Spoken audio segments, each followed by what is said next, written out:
the shield mechanic on the side tilt is extremely powerful. A lot of people think of the knee shield, at least I used to think of it this way, more like, oh, you're getting knee cut, and it's like a last second thing. But if you're setting it in early, it's an extremely powerful distance setting tool. Both either leg leads, so come in close. So I'll give you an example within a guard. Let's say I'm playing De La Riva, and I have like a pant leg, and he's kind of close here, right? This shield, I use the collar and I push, and I can lighten my hip, and see how now my hook is really strong, right? The hook will not be strong if I'm close. So that shield sets space.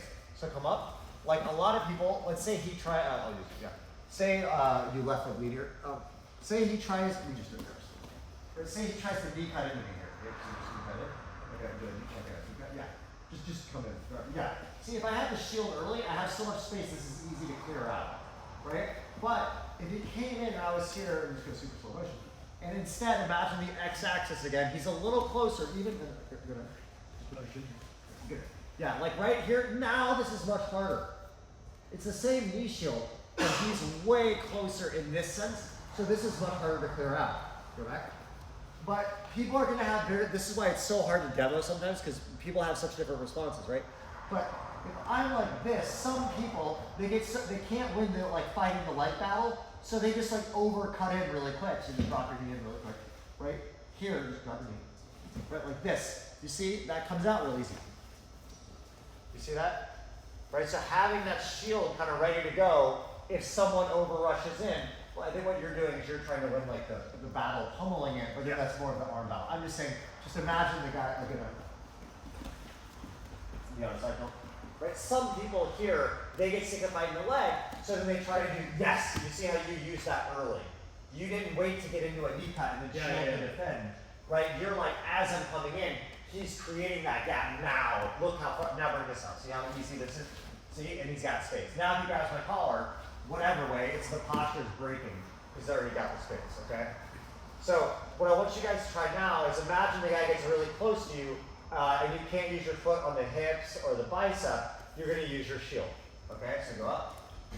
So just stand kind of close, right here, right? You guys can either just do it with the collar and slide like that, or maybe he just comes in on the knee cut this way, so just drop the shin, right, like this, and push and slide out there. But I just want you guys to feel using that shield.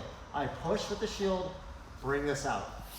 Another thing that's like a nice extra is if you kind of maintain the same position, focus on pulling your neck away a little bit. This little extension keeps you back.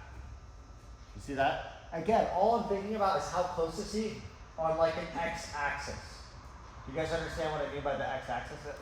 It's not how high or low, right? Good enough? All right, so if I'm here, right, this is extremely close, okay?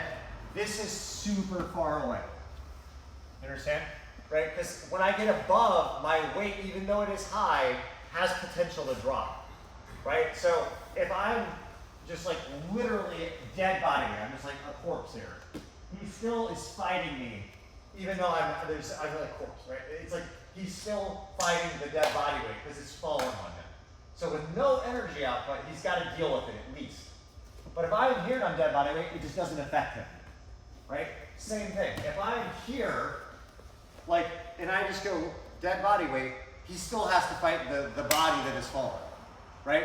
If I'm here and I go dead body weight, I just collapse to the floor and he can get up, right? So I cannot distribute any body weight on him if I'm back here, right? As soon as I'm here, it can appear different ways. It can become this pass, it can become like a knee cut, right? But now my body weight is starting to get over top, right? And that is the game that both, on a broad speaking, general speaking level, that both the top and bottom player is always playing. Does that make sense? And then how it manifests is going to be different depending on the guards and the grips, and I can't cover everything in one seminar, right? But if I was to do a collar sleeve seminar after this, you would see these principles incorporated within it. If I did a De La Riva seminar, you would see these principles incorporated in it. If you saw a De La Riva passing seminar, you would see these principles incorporated in it. It's all going to filter through this lens. Does that make sense? So all I want you to try to do now is just focus on using that shield mechanic. Does that make sense? All right, guys, let's go. 1, 2.